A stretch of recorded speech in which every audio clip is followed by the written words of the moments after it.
It's really difficult when you don't have a goal. It's Mhm. really difficult when you don't have that 5-year milestone, you don't have that annual checkup. So, to your point, you don't know where to calibrate it to. That's Mhm. why it's a quarterly calibration. You're calibrating your goals to achieve your purpose statement or vision.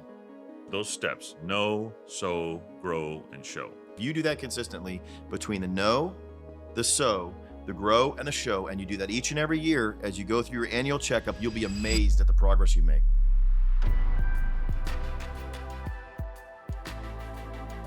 Hi, welcome to ReedFlections, a podcast on life, leadership, and learning. I am Art Calderon. I'm here with Reed Nyffeler. Reed is a father and a husband, also a business owner, a growing global franchise organization that has seen some significant growth over the last several years. We talked about priorities, Reed, and how important it is to set those priorities. And then we moved into habits, turn the priorities and sort of the academics into actual habits and things that you do.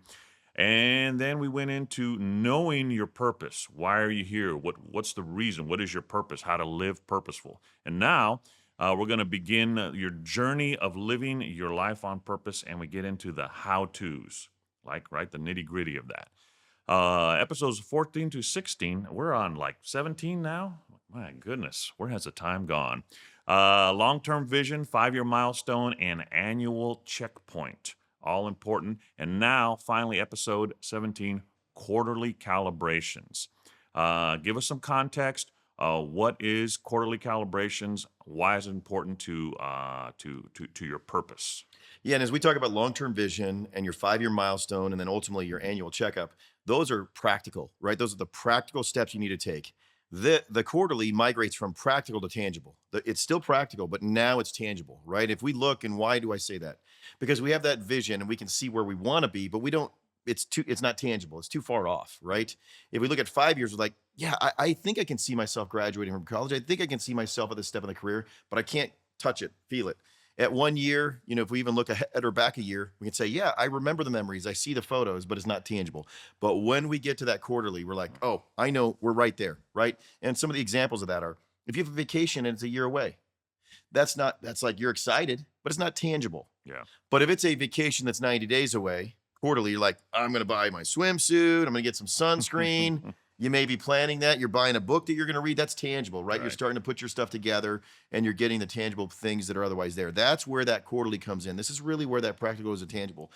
And I think this is hopefully if you haven't started planning and it's too daunting to do the 5-year or even the 1 year, start with a quarterly. That's a good place to start. Even if I'm telling you to start with your purpose, sometimes people just can't think that far ahead. But I think you should be able to start quarterly, and we're conditioned for that quarterly, right? If we look at school schedules or even sports games, they're broke down into Right. quarters, and you can focus on what you want to accomplish there. So this is where that practical becomes tangible. Okay. So, what do you analyze to progress your quarterly calibration? What are some things you need to look into? You need to analyze. You need to say, okay, this is what I need to look at in order to hit that quarterly goal. So obviously we talked about the long-term vision has to be there in accordance with our purpose statement. And so that's the first thing. Okay. And then is if you have been following along and you're at the 5-year, then you go to your annual, you're saying, okay, what is the most important for me to accomplish this quarter that I build on top of that? And so then I'm saying, hey, this is where we're at in my next year milestone and whatever that might be. And so you first say, okay, maybe we'll use a school analogy because that's familiar to many. And you're saying, okay, this is my junior year in high school. So the first quarter, I want to make sure I, get organized and get my school schedule put Mhm. together as we're working through a school schedule. The second quarter, I'm going to start evaluating, maybe universities and colleges. Where do I want to go? Because I'd like to make a decision a year from now, right? So by the time I start my senior year, I want to see where I want to go into college. And then the third quarter, you're saying, okay, I'm going to get my GPA together. I'm going to start doing some applications. And then the I fourth probably quarter, I'm should going to have start done going a to lot of that. Yeah, that's a good. Looking back now, I probably yeah, should I have would gone say back. pay attention to school is a good place to start, Art, because Okay. kids, if you don't pay attention to That's school, right. you'll be a host of a podcast. Stay in school, kids. That's what you need to do. And so then you do the quarterly, and then that way, as you finish that year, you're saying, hey, now I've made my decision. Then your senior year, right, you break that down saying, now it's preparing for college. Okay, who's my roommate? Right, first quarter. Then ultimately, when do I want to move down there? And then third quarter, okay, get ready for graduation. Fourth quarter, enjoy my last summer, and then you move down there for the quarter. And that's kind Right. of the whole example of how you break down that quarterly based upon those annual goals that are otherwise put there. Yeah. Very good. So you talked about quarters, how easy they kind of are, and natural, really, a 90-day. I think about, I like to garden. I like to have a Yes. garden. I'm not that old, but I really am. And so I like my gardening is my go-to hobby. And so like right now, if it's going to be 90 days, I'm thinking 90 days, what's it going to look like? What do I need to do? What do I need to buy or build or even start planning or harvesting? And it's easy to prepare in that way. Back to your point, if it's a year from now, the garden, who knows what I could plant? It could be 100 different things. So, explain your approach to these quarterly calibrations. What do you do in order to get these set? Yeah, and we are, in the Midwest, and so we have four distinct Yeah. seasons. Love or hate it, I enjoy it. I get to see four distinct seasons, and so I think that's very analogous as to how we should plan our quarters.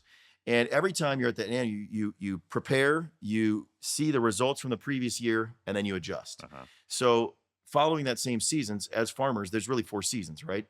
And so we'll start with their harvest is completed. And so that is, then they know what worked. What is the price of corn going up or down? Which seeds worked?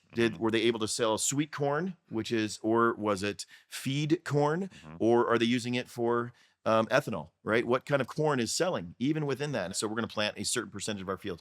So that first season is know what you want to do going forward. And I usually use that as the first quarter of the year for me.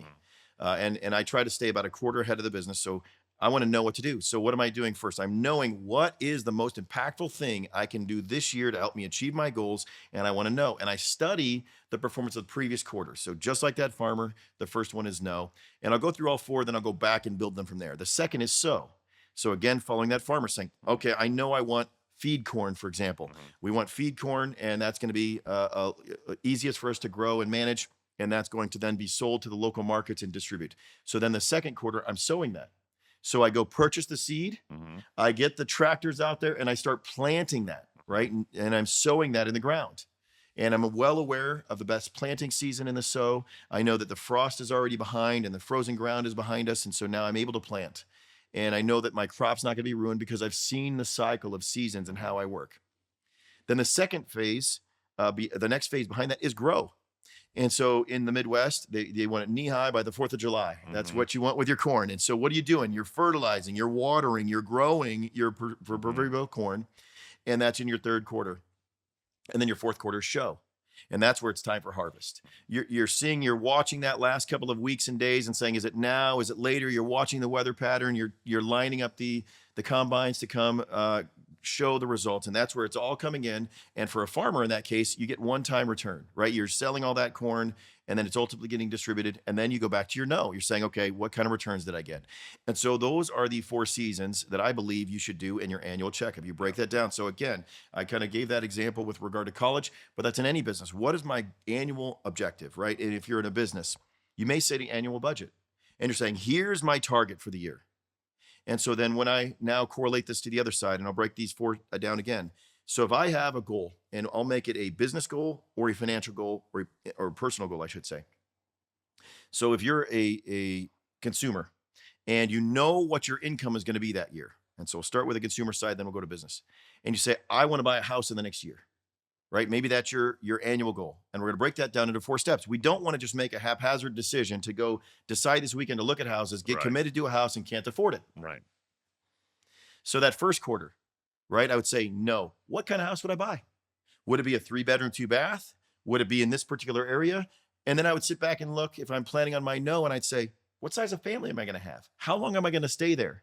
Right? Am I going to stay there for 3 years, 5 years, 7 years? If you're not going to stay there for 5 years or more, it doesn't make sense to buy a house. Then in the next 5 years, right? This is the 5-year milestone as we go forward. Am I going to have more kids or less kids? Or am I going to stay the same? My kid's going to move away. What's going to happen, right? And what stage of life are we in, right? I know you're a grandparent, right? And so you're an empty nester, if not already soon. And now, what kind of house you want? Do you want to have a first level master bedroom so that you can ultimately stay on that and have place for grandkids to play? Because that's the stage of life you're in. Versus when you were young married and you thought maybe you'll have 3 to 4 kids. So that's the no phase. What will my life look like at this stage later, right? And then the next phase is so. So you're saying, okay, which neighborhoods would I want to be in? Now I know the size of house I want to be in. I know where I want to be. Where do I ultimately want to live? That's the so. So you begin to look at market values. Is this in the next 5 to 7 years going to be an up and coming part of the city? That's part of the grow. That's right. That's the third quarter. That's the grow. Okay. So if your annual goal is to buy a house, right? You spend the first 90 days planning to say, what kind of house would I want? And that's financial planning. Can I afford this type of house, right? What would my daily budget look like? My monthly budget look like? What expenses would I have? Commute expenses, food expenses. And then you begin to search and say, okay, in this affordability package, that second quarter, right? The next 90 days, what are the houses even available as I'm looking at them, right? Do they hit the monthly payment I can afford? Will this be too far from work, et cetera? And then the grow, the third quarter, is actually go to look at the house. Now, a lot of people, this is the trap, they run right to the grow. Right? In that exact analogy, like, you know what? I don't even know what house I need. I'm just going to start looking. Let's go look at houses. I don't even know what I can afford. Let's go look at houses. This is the fun part, right? And that's a thing in every business. You're thinking, I need to grow. Yeah. Right? That's in a personal life. I need more income. But they don't prepare accordingly. And then the final is a show. And that's where then it's a point of commitment and saying, okay, here's the results of my research, right? I determine what kind of house I need. I determine how long, what I can afford basically. And I started looking in that second stage. And then ultimately, or the third stage, because I started looking in the general neighborhood in the sow phase. Grow, I'm starting to walk through those physical houses. In the show phase, that's where the paperwork comes in, right? You're actually going through the moving and you're saying, I've committed to this. And now the results are going to come. And I ultimately, what happens when you move in a new house? You show your friends, right? That's the end. You're showing your friends, and that's the result. You walk them through, you show your family. And that's an example in a consumer sense of those 4 cycles in a purchase as a quarterly breakdown. Now, this method, I think, gives itself more readily to something where you have some numbers and you have some data that you can compare, like a business, for example.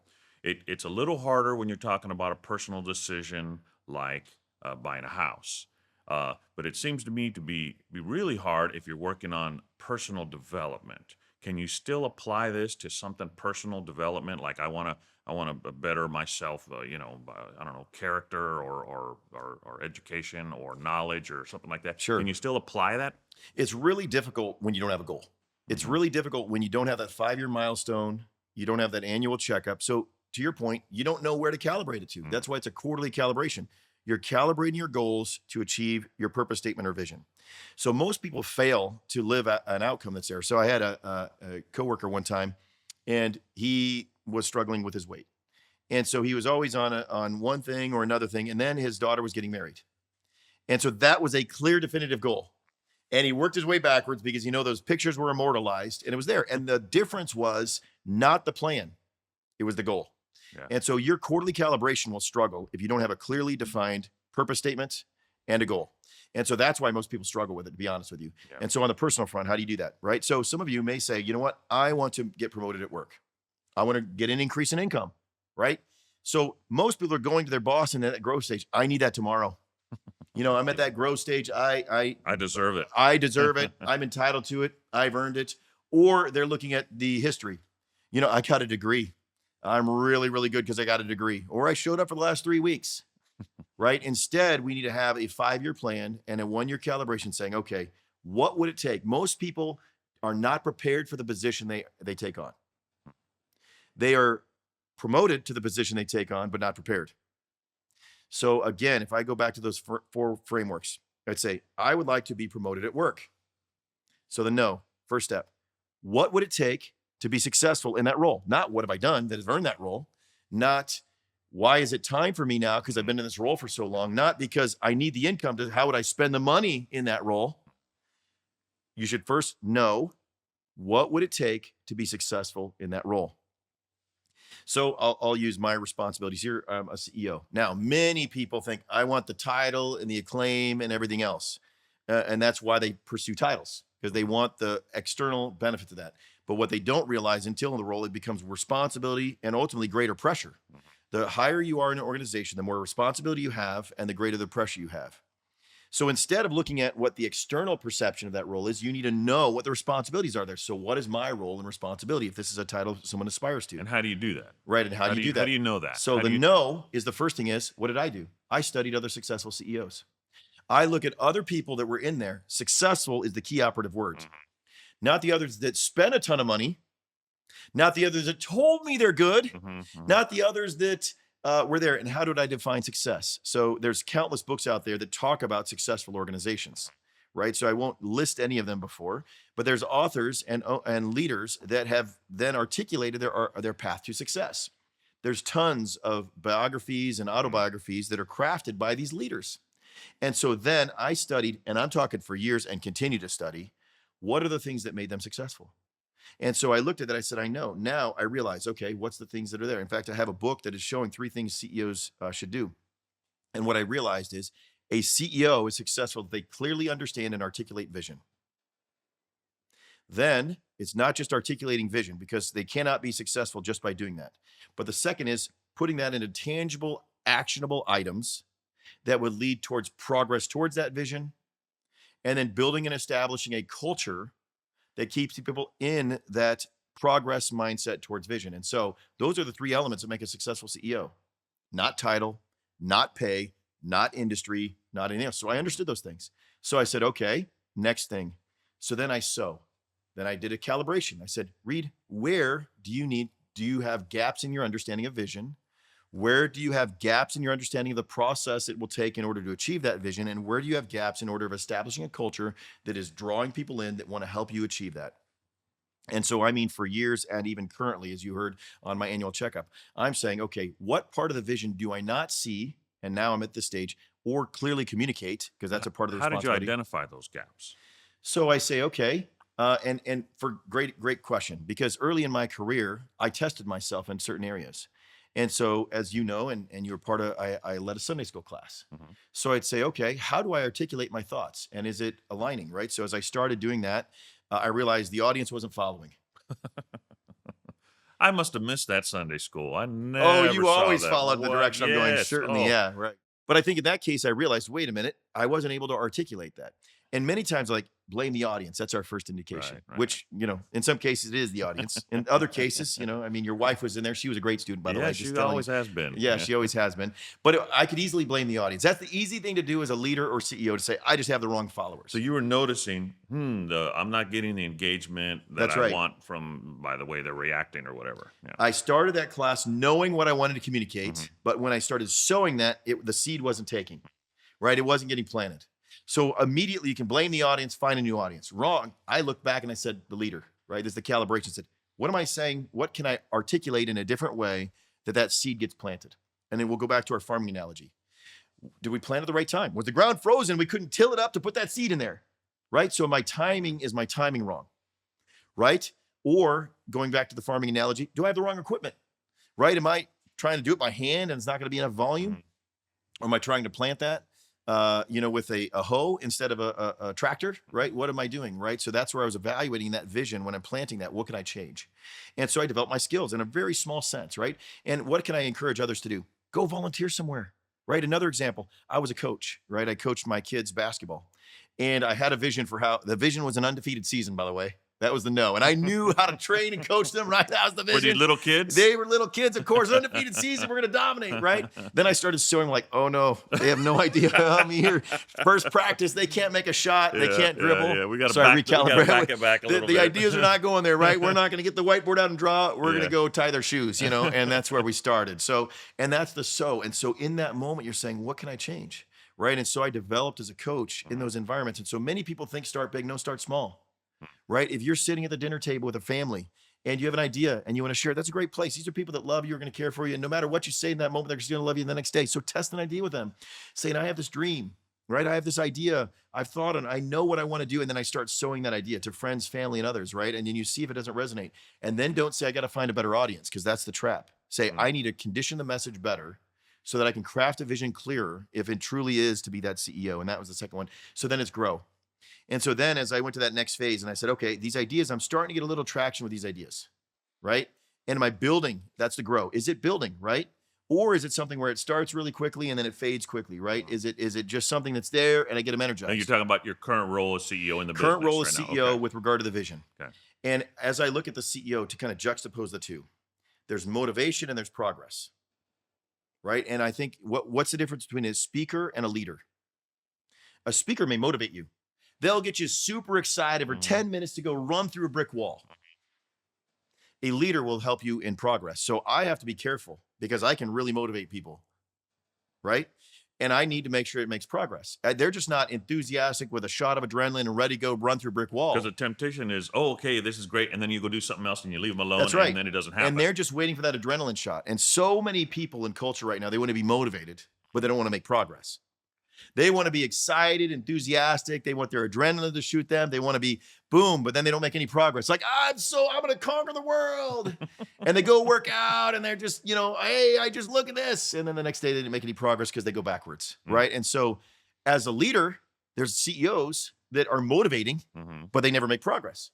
They can get you fired up. They can go do your rah, rah, rah. You can go hear a speaker that can say, he's super motivating.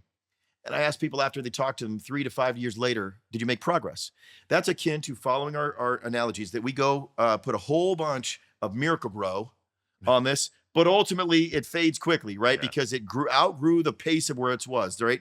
Think of it another way. The roots, right, did not grow in accordance to the show, right? So basically we're thriving quickly in a root system. And so I'll give another example, right?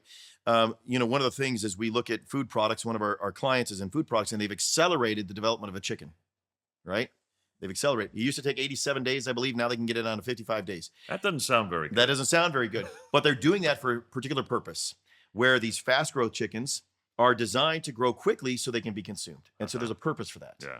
At the same time is these chickens, their legs haven't developed, so they can't even hold themselves up at the end. Gross. Right. Yeah. They're just falling down. I mean, they're not really running around. You don't have to chase the proverbial chicken in the farm. I know it's crazy, but that's an example of how we can be as leaders.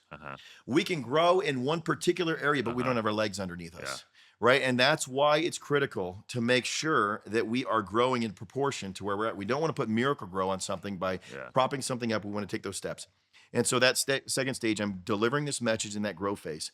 And I'm saying, okay, am I seeing progress from what I'm communicating? Right? Because there's really 4 ways to communicate. And as we communicate, this is the growth as a leader. And in order to be a transformative leader, which is my objective, you need to communicate in the 4th way. The first one is most people will tell you about themselves. Right? They'll just tell you everything about themselves. Here's my resume. Here's my this. resume. Yeah. Here's what I want you to know about me. The second you're going to tell them is what you want them to hear. This is what I want you to hear. The third thing you're going to tell them is what you think they need to hear. The fourth thing, and where I want to be as a leader, is I want to give you information that'll transform your life.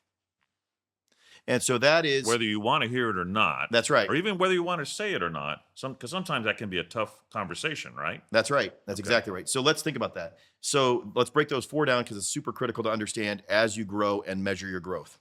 The first is, does it really matter if somebody likes your Facebook photo when you talk about yourself? I mean, what is really changing? Is there progress with that, right? It might motivate someone, back to the other point. I should go to that vacation. I'm motivated to go on vacation because I saw a photo from somebody else.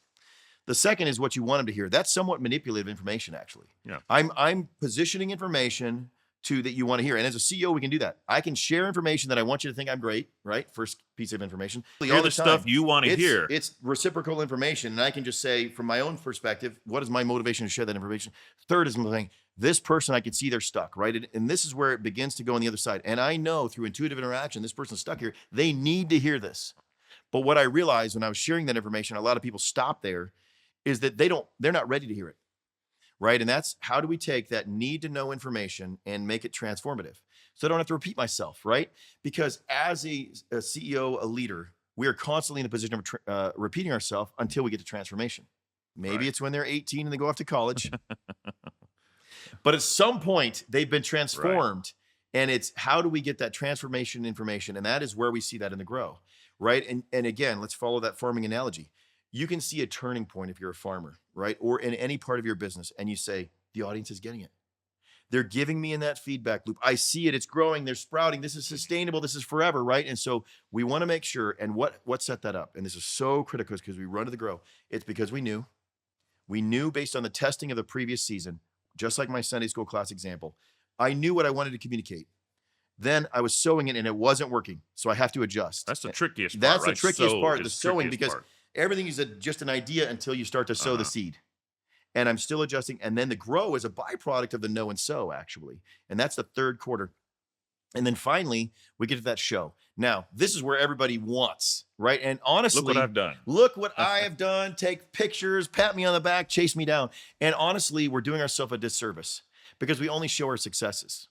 Yeah. right? We only show our successes. If you've been listening to this podcast at this point, by and large, I'm sharing my failures and what I learned from them. The problem with success is it actually breeds complacency because we think because we had success, we can do that more. I'll give a sports analogy. So, obviously there's basketball games that are happening. That's a sport that I enjoy watching. And it can be super exciting to take a a 3/4 court shot and make it to win the game. That'll be shown on highlight reels after highlight reels. And the bigger the game, the more likely they're going to show it, right? That each and every day we see this look at this, it's amazing. Now, reality of it is that's a terrible thing to show. Why? Because the game had to be decided in the last second by this 3/4 shot. That's a super low percentage shot. And all you're doing is highlighting something that's not prepared or planned. And then every kid in the country is going to start practicing that 3/4 3/4 shot. Yeah. That's exactly right. So what we should show is our failures. And what a great coach does in that game is saying, hey, unfortunately it came down to that shot because we didn't defend well. We didn't grab the rebound the play before. We fouled when we shouldn't have fouled, right? Those are all things within our control that we ultimately failed at that made it be a 3/4 court shot. We were lackadaisical in practice. We didn't execute on the 5 plays beforehand, right? Because those are areas that we can know for the next time. When they go back and look at the game film, continuing on the sports analogy, they're not looking at that 3/4 shot. I can assure you a good coach, great coach is never showing, I only have one clip to show you today at our practice. That's that 3/4 shot. Yeah. Hey, great job, everybody get out there and start practicing. Yeah, start practicing. We're going to run 3/4 shot drills, right? Even, yes, you, ball boy. We want to see if you can do it. No, he's saying, look, we don't want to have the win was decided or could have been decided earlier under these 5 to 10 plays. Here's where we need to position ourselves in the future. Here's how we should run the next play. And that is how you build a consistent season year and year and year and year after. And they're taking that coaching methodology, and I encourage you to do the same for yourself each quarter. Go and review what worked last quarter, right? If you're at a break in a basketball game and you're looking at the quarter, hey, our defense that we planned at the beginning of the year, right, and or the beginning of the game isn't working, we make these adjustments and recalibrate and we go forward. And so if you do that consistently between the know, the sow, the grow, and the show, and you do that each and every year as you go through your annual checkup, you'll be amazed at the progress you make. And focus on making progress, not being motivated. So those steps, know, sow, grow, and show. Which one, I don't know, it seems obvious. Which one is the most enjoyable or your most favorite? Is it the show? For me, you see the result? Actually, no. For me, it's the progress. I love seeing all 4 seasons. The same reason why I love the Midwest. Each and every season that changes in the Midwest, and we should enjoy the cycle of the seasons, right? And for me, it's progress. So, it's interesting because, my in-laws have lived in the same house for 30 or 40 years. And behind them is a lake. And in that lake, it's had trees there forever. And then for fire easement, they had cleared the trees in the last couple of weeks. And I went over there and I go, this is awesome because something new is going to sprout up there. Mm-hmm. And they said it's terrible because the same thing that was otherwise there. And it's a matter of perspective. For me, I see progress because there's new growth when land is cleared. Mm-hmm. And I love to see that cycle. Some people enjoy that the same thing was there each time. However, each of those are a view of a season. So you can either have a season of that tree regrowing and new birds coming in for the season, or you can see that ground being cleared. And for me, when I see the ground being cleared, and this is what I enjoy, I know something new is going to be rebuilt that we've never seen before. It's a new vision. Whereas depending on where you're at in life, you may just enjoy the cycle of the trees and the leaves on that season. And so that's the beauty of a season with each of these. Your progress could just be a couple of limbs coming off that tree. Or you could be somebody like me that likes to see the whole land demoed and something new altogether. So I think either way, those 4 processes can be there, right? Because that no would be like, hey, there's going to be this tree, and some of you might be ornithologists, that's a bird watcher. Oh. And then you might be looking at that and saying, there's a new branch and a new nest. Uh-huh. Or are you waiting for that same bird to come back to the same nest? Yeah. In either case, it's a season. And in either case, it's new growth or otherwise. And you're watching that season that everything cycles through. And so for me, it's the progress to answer your question, not any particular season, but the totality of that progress each year towards an outcome and a vision and a purpose. Very good. Well, thank you very much. Well, remember quarterly. Quarterly is important. It's something you can wrap your head around. You can remember. You can think about the 90 days. You can think about those 3 months quarterly. And I think it's we're finally getting to that granular level, right? And now I think we're going to get even deeper into it, and we're going to talk about monthly next time, Mhm. right? So, Reed, thank you very much once again for sharing with us. Thank you, listeners, as well. Make sure and give us a recommendation to your friends and maybe a comment about some of the goals and maybe your quarterly check-ins. Don't let the year go by without those quarterly check-ins. And my name is Art Calderon. Get out there, be purposeful.